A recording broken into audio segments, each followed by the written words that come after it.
According to Chinese medicine, the human body has a body clock. Each organ of the body has a 2-hour window for maintenance and repair. This video will focus on what happens between 9 p.m. and 5 a.m. and how your sleep may be affected. There are other organs that undergo maintenance and repair during the day. We will discuss those in an upcoming video. So, what happens when you sleep? From 9 p.m. to 11 p.m. the blood vessels and arteries undergo restoration.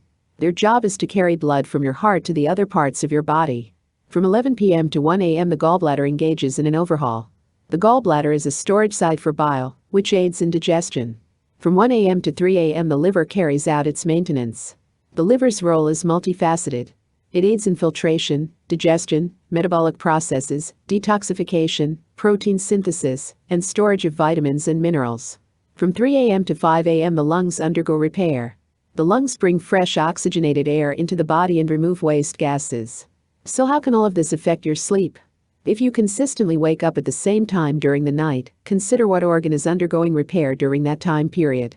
This organ may be a bit challenged, and so as it repairs, your sleep may be affected. If you would like a future video on simple things you can do to strengthen certain organs, put it in the comments below. Give us a like if you found this information useful. And hit subscribe if you would like to hear more of this content. Thank you for watching. And know that at Health Made Simple, we are committed to helping you be healthy.